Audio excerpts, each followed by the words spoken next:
I'm Fred Garcia, and I'm recording this on the morning of Tuesday, July 24, 2012. 4 days ago, in the early morning hours of Friday, July 20, Aurora, Colorado experienced a tragedy.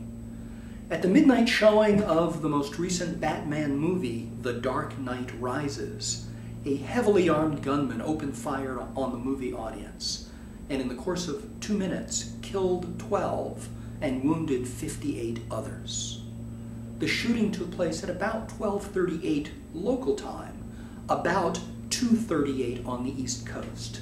Throughout the morning hours, the news media pushed alerts through email and Twitter and other forms. And as people woke up on the East Coast, they were greeted to the news of the shooting. The morning television shows featured all shooting all the time, and law enforcement experts came on warning about the risk of copycat events and also assuring people that police would have uniformed presence at movie theaters showing the film. Even as we continue to mourn for the victims of the Aurora shooting, and even as we as a society try to make sense of what seems like a senseless incident, there are already lessons to be learned about communication in the aftermath of the shooting. Context drives meaning, and words, statements, events, or behaviors that may seem perfectly benign or appropriate on one day, on another day, in another context, may be considered wildly inappropriate, offensive, insulting, or worse. One of the burdens of effective leadership is to adapt based on changes in the context in which communication takes place. Let's look at an example. The shooting took place at about 2:38 in the morning, East Coast time. At 9:20 in the morning, East Coast time, people watching Twitter noticed a curious tweet. It was by the American Rifleman account, the official magazine tweet feed of the National Rifle Association. And it said simply, "Good morning, shooters. Happy Friday. Weekend plans?" In the context, that seemed wildly inappropriate. People who saw the tweet were baffled by it. Some thought it could be a hoax, and reporters began to chase down the source and ultimately concluded that it was an authentic account of an actual National Rifle Association publication. Some began to speculate, well, maybe it was programmed to appear, that on a previous day they had entered it automatically to appear, and therefore it just came up automatically. Somebody had forgotten to take it down.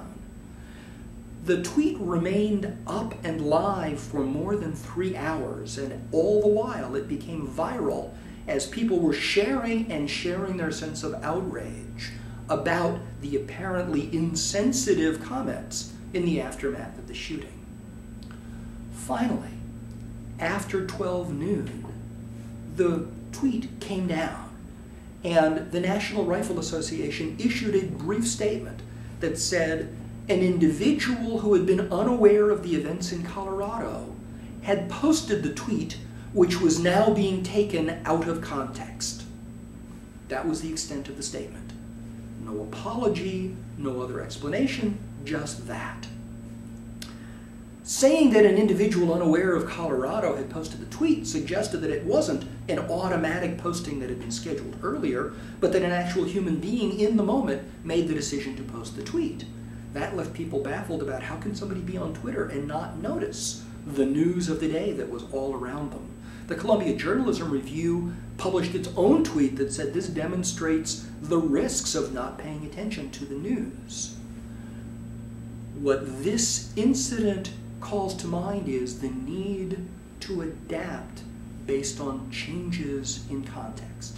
Now, to their credit, others adapted well. For example, both candidates in the presidential election responded very quickly. By 9:30, both President Obama and Governor Romney had suspended their campaigns, at least for the day, and had pulled all campaign advertising out of Colorado.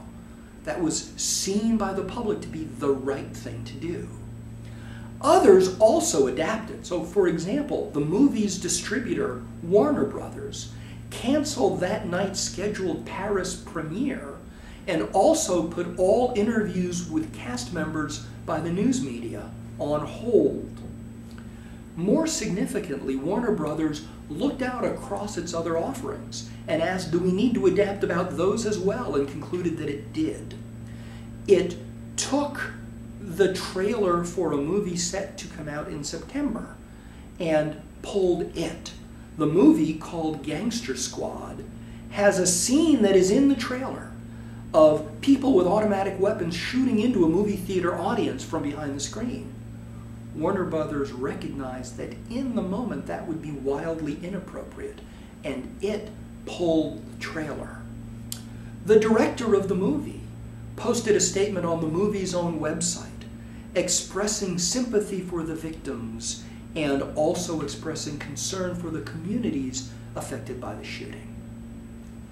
One of the lessons we can derive from this tragedy is that in moments of distress, in moments of crisis, there is a single question that can help us make choices about whether to communicate and how to communicate. And the question is this: what would reasonable people expect a responsible organization to do when faced with this?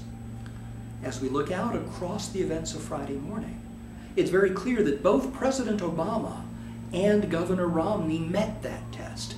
It's clear that Warner Brothers and the movie's director met that test. But it's all too distressing to note that others did not. And in particular, the American Rifleman tweet and the National Rifle Association, in their response to the criticism, missed the mark.